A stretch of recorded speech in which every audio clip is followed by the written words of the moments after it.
Syndicate রোধে ঝিনাইদহের শৈলকুপায় পাটের হাট পরিদর্শন করছেন আইনমন্ত্রী মোহাম্মদ আসাদুজ্জামান। আমরা সরাসরি যাব সেখানে। আমাদের সঙ্গে যুক্ত হচ্ছেন সহকর্মী সাদ্দাম হোসেন।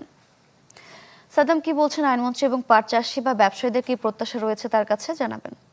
বাংলা কিউআর যেখানে নগদ পেমেন্ট সেখানে সারা দেশে 10 লাখেরও বেশি মার্চেন্টে নগদে পেমেন্ট করুন খুব সহজে। সারিকা, আসলে ঝিনাইদহের শৈলকুপা যে সর্ববৃহৎ পাটের হাট রয়েছে, এখানকার কৃষকদের দীর্ঘদিনের অভিযোগ যে তাদের যে সিন্ডিকেটে কিন্তু তাদের যে ওজন, সেই ওজনে বেশি নেওয়া হয়। এর পরিপ্রেক্ষিতে আইনমন্ত্রী কিন্তু তিনি এই হাট পরিদর্শন করছেন এবং বিভিন্ন কৃষকদের সাথে তিনি কথা বলছেন এবং তিনি আশ্বস্ত করেছেন যে কোনো ধরনের সিন্ডিকেট এখানে চলবে না। তিনি কিন্তু আমাদের সাথে এখন কথা বলবেন। তা আসলে আমরা জানতে চাচ্ছি, হঠাৎ করেই এই হাট পরিদর্শন বা সিন্ডিকেট রোধে আসলে কি ব্যবস্থা আপনি নিচ্ছেন? আপনাদের মধ্য থেকে কেউ কেউ আমাদেরকে অভিযোগ করেছিল, বাজারে যখন কেউ পেঁয়াজ আনছে গরিব কৃষক, বা পাট আনছে বা ধান আনছে বিক্রি করতে, আপনারা জানেন যে 1 মনে 40 কেজিতে 1 মন। সেখানে যখন বিক্রি করতে আসে তখন যারা ক্রেতা তারা 1-2 কেজি করে বেশি নিচ্ছে। এর সাথে তোলা তোলে, হিজড়ারা তোলা তোলে, বাজার যারা পরিষ্কার করে তারা তোলা তোলে, এতে করে এক মন মানে 45 কেজি হয়ে গেছে। অর্থাৎ একজন কৃষক যখন নিজের উৎপাদিত ফসল বিক্রি করতে আসে 1 মনের জায়গায় 45 কেজি তাকে আনতে হচ্ছে। এটা কৃষকের জন্য এক ধরনের অসহ্য যন্ত্রণা।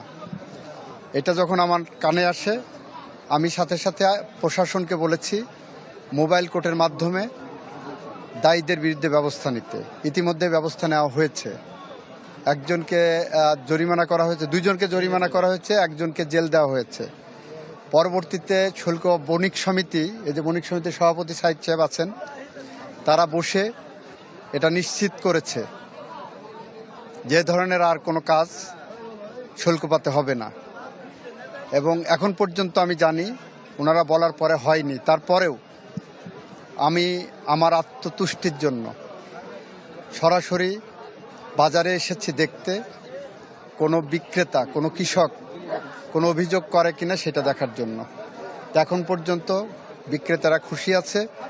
তবে কেউ কেউ বলছে যারা ক্রয় করে এগুলো, তারা একটা সিন্ডিকেট করে তারা কিনবে না বলে সিদ্ধান্ত নিয়েছে। তা আমরা 1 সপ্তাহ দেখব, 2 সপ্তাহ দেখব, তারপরে তারা না কিনলে বিকল্প ব্যবসায়ী এখানে তৈরি হবে। এবং যারা এই সিন্ডিকেট করে এই কিনবো না বলে কৃষককে ক্ষতি করার চেষ্টা করবে, আইনগতভাবে তারা দণ্ডের মুখোমুখি হবে, সেটাও আমরা নিশ্চিত করব। সারা বাংলাদেশে দেখা যাচ্ছে যে ব্যবসায়িক ক্ষেত্রে একটা সিন্ডিকেট থাকে, যারা সবসময় চিন্তা করে যে বেশি দামে পণ্য বিক্রি করবে এবং তারা লভ্যাংশ বাড়বে, কিন্তু আলটিমেটলি তার ক্ষতিকারক প্রভাব আমরা সমস্ত সিন্ডিকেট ভেঙে, সমস্ত সেক্টরের সব সিন্ডিকেট ভেঙে আমরা প্রান্তিক কৃষক যাতে লাভবান হয় সেদিকে এগিয়ে যাব। কৃত্রিম সংকটে যদি একটু জানতে চাই, কৃত্রিম সংকট তৈরি করে দাম মূল্য, এটা তো কৃত্রিম সংকটে এক ধরনের ধরেন মজুতদারি, এই মজুতদারির বিরুদ্ধে আইন আছে। এবং যারা মজুতদারি করে, আপনাদের অবগতির জন্য জানাচ্ছি, 1974 সালের বিশেষ ক্ষমতা আইন যেটা করে দিয়ে গেছে, সেখানে মজুতদারের সর্বোচ্চ শাস্তি মৃত্যুদণ্ড। শুধু যারা মজুতদারি করবেন তারা ভেবে চিন্তা করবেন। আজকের যে পরিদর্শন, এটা কি জেলার অন্যান্য জায়গা বা দেশের অন্যান্য জায়গায় করবেন? যদি আমি অন্য জায়গা ভিজিটে যাই চেষ্টা করব।